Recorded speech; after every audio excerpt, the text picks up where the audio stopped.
15 minutes ya masano. Ya vrai. Ya masano. Ya vrai. 15 minutes ya masano. 15 minutes ya masano. Ya vrai. Basango ya masano ya ndembo. Foot. Masano ya makofi. Bipotu tomo kato lokola libanda.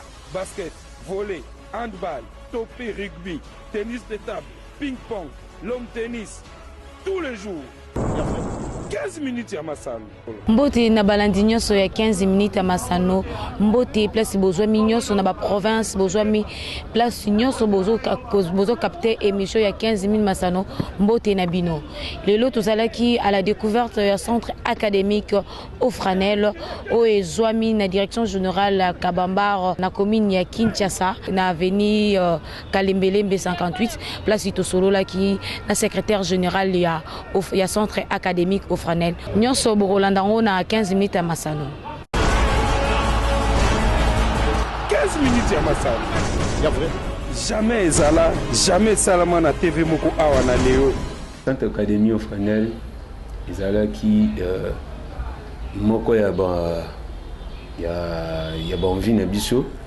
Zala ka na kati ya milieu sportif, plus précisément na discipline ya football.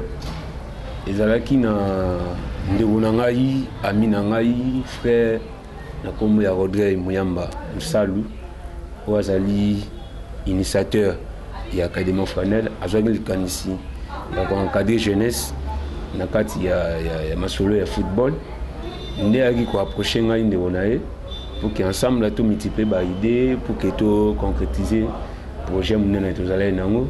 Et le 19 octobre 2019, l'Académie Franel, ils ont qui apparition et Botamaki de Megnami Shabatou.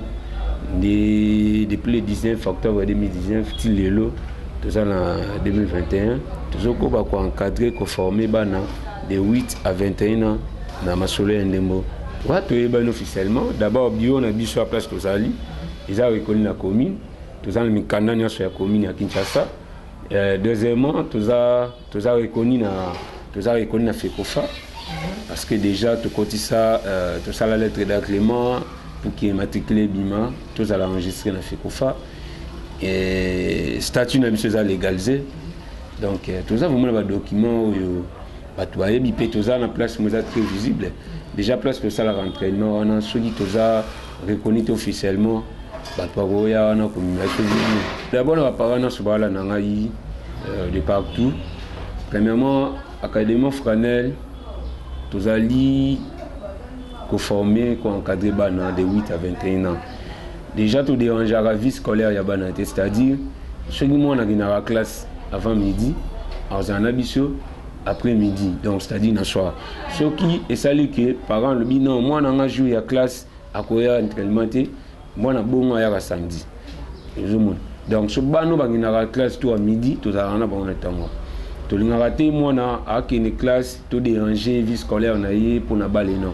Tout ça na pour na encadrer bana c'est-à-dire bisomona d'abord tout ça intellectuel, tout le jamais moi na atteindre mon métal classe. Donc, vous hésitez botina bana na bino na Académie Franel vous avez décidé bana ba formation bien lobby ba ko ba bolasi ba ko ba chasser même ba ko ba Messi ba Cristiano. Donc tout ça plus focalisé na bana oui basa parti à 8 tina 23 ans. Donc tout ça na ba catégorie ebele, tout ça na catégorie senior, tout ça na catégorie junior, catégorie cadette, c'est-à-dire ils a partagé na âge par âge.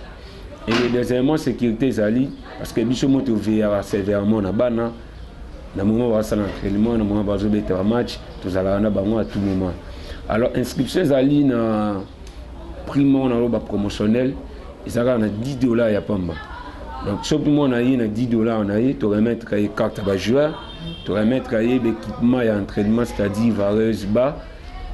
Et moi, aux à chaque entraînement, on est à 4 cas et mensuellement, ils ont $20. C'est-à-dire, chaque fin du mois, $20 il y a paiement. Mais premier mois, ils ont gratuit. Ce mois, c'est inscrit, par exemple, dans le mois de février. En février, à foot mensuellement. En février, il y a $10 d'inscription, tu remettre l'équipement et l'entraînement. Car on a $10. Et après, dans le mois de mars, on est à foot.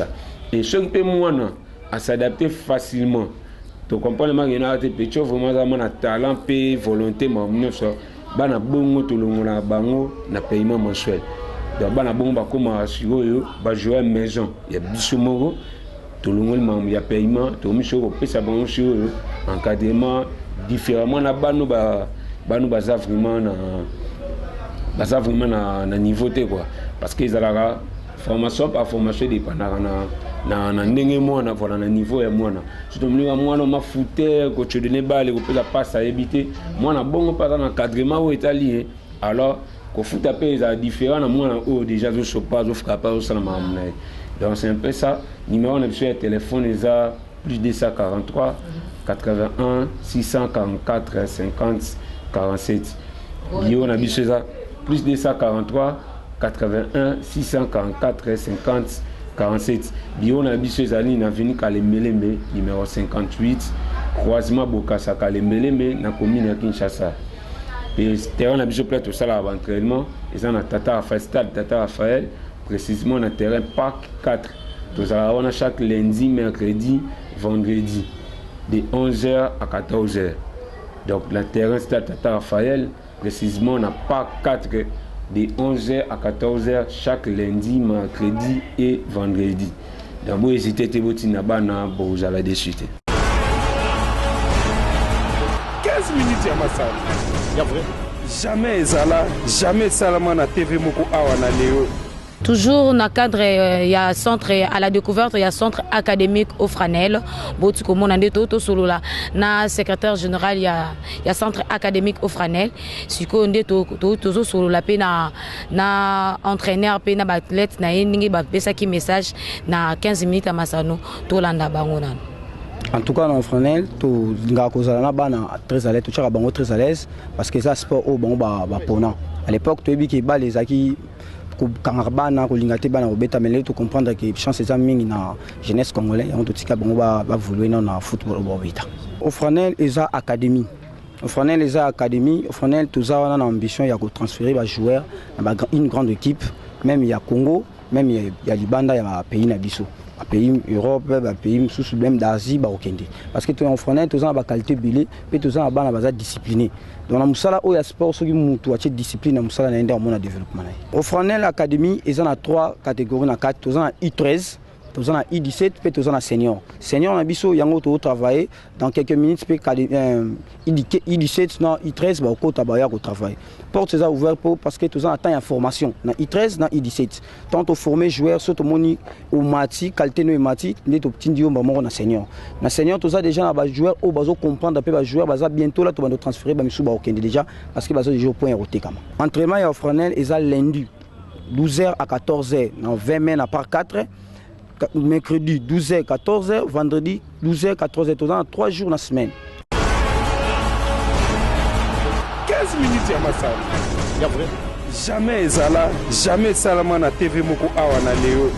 Na roloba juste que ba tikala pas seulement la bandaku ba landapé ba suivre un peu ba projet oyo agence au Franel à Libiso ba congolais en fait donc et permettre à ce que tout ça là stable tout évoluer puis na ba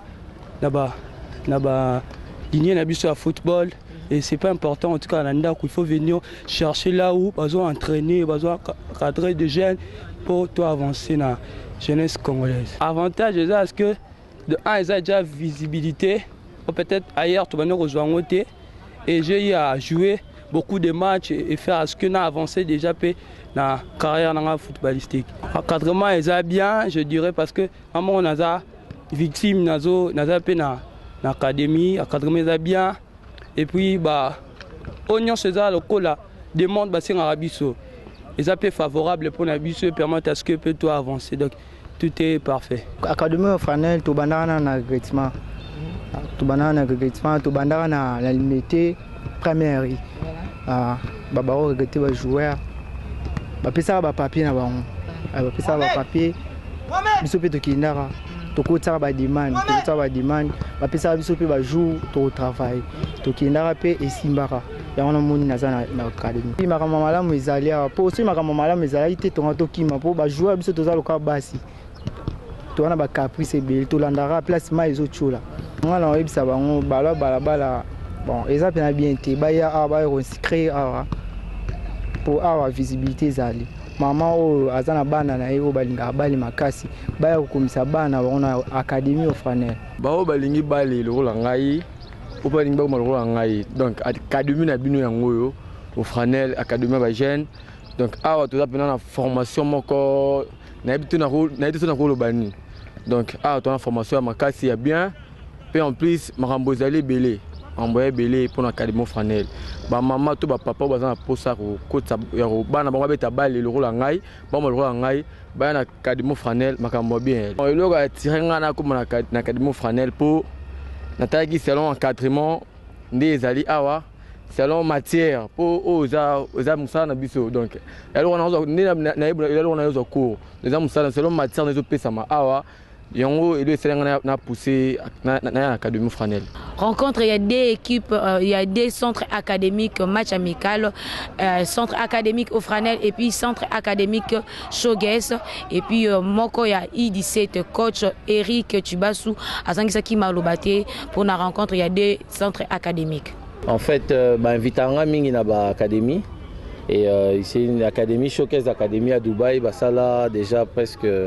Déjà deuxième année, on a invité pour nous parrainer l'académie na bango. Et ça la mingi pour na jouer qui des tests à Dubaï et tout ça. Donc na zaramingi mingi par invitation na bango pour nous soutenir l'académie et donner quelques conseils. Comme je le fais aussi avec beaucoup d'académies. L'académie est belé invité à na kenara kota la bango pour les encourager. Le cola toza entraîneur à équipe de jeunes, to lingami ko soutenir l'académie à Sika Bima pour nous permettre de plus en plus d'Arabie pour nous ça va jouer bien pour le Congo. Non, pas vraiment. Ah, le quoi tu as joué ou l'équipe nationale Bazate. Donc tout qui paraît c'est vraiment par rapport au championnat. Il faut que tu aies joué ou dans le championnat. Au Baza déjà éligible. L'académie pousse dans Makasi déjà KFA, Oudjana, Chamala. Il y a plein d'autres académies, Kogeli. On connaît un peu toutes les académies où ils ont déjà une expérience plus. Où ils ont l'académie Moko Asika. Donc on est aussi venu, je soutiens aussi beaucoup l'académie Ofranel ici. C'est une académie aussi que tout ça la relation depuis l'année passée. Donc c'est pour ça que j'ai demandé à ces deux académies, au Nazarami et Kolandela Rabango, de venir jouer un match amical pour toujours montrer qu'on est là pour les soutenir. Et là, le problème c'est que Ebele Bayaka Basali Académie en pensant directement que Zaneti Mikolo. Naba ajo qui para résultat que ba naba gagner ba pour la est important. Il faut laisser la culture en sorte que va apprendre. Qu'on puisse avoir éducation ya koya à temps, qu'on respecter heure et entraînement, qu'on respecter matériel entraînement, qu'on respecter ba entraîneur et ba entraîneur peut aussi on a ba match amical boye ezate ba na ganga ou bien ko ba na finga pour na ko gagner match. Ata police 10-0 mais ce qu'on permettre que ba na no bazo respecter aussi ngaki bango. Construction à bas, les contrôles, passe, basique, c'est pour ça qu'il faut faire une académie. Secrétaire, il y a centre académique Showguest, secrétaire général. Et puis, à Zangisaki Malobate, na micro, il y a 15 minutes à Masano, Tolandaye. Nous sommes de Showcase Academy. C'est une académie à peine installée en RDC. Nous existons déjà à l'extérieur et nous sommes venus pour aider la jeunesse et puis promouvoir les jeunes talents congolais. Nous avons déjà œuvré à Kinshasa, disons à la RDC déjà, depuis 2 ans. 2 ans ou 3 ans, si je ne m'abuse, avec des détections. Nous avons organisé 2 grandes détections déjà ici. Nous avons organisé le Dubai Football Showcase, où nous avons amené une trentaine de joueurs au Dubaï. Plusieurs ont été retenus et d'autres sont en train de suivre leur démarche pour leur contrat professionnel. Et nous avons encore organisé Autriche Pro Club Mercato. C'est pour amener les enfants en Autriche au mois de juin. Et c'est alors que nous avons songé à installer une académie ici pour former, préparer nos enfants, que ce soit en langue, en matière de football aussi, surtout ça. Et quelques cours, les cours de nutrition, leur préparer physiquement. Nous avons la salle de sport, les enfants travaillent durement, 1 fois par semaine à la salle de sport.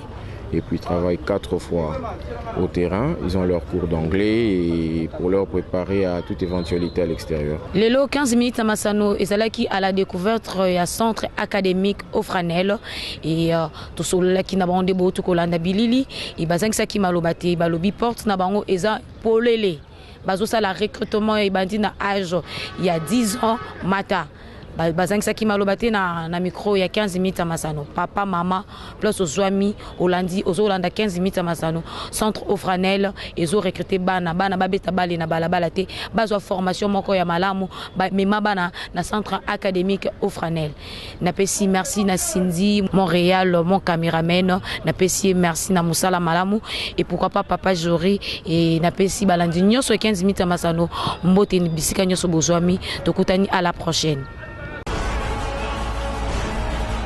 15 minutes à Massano.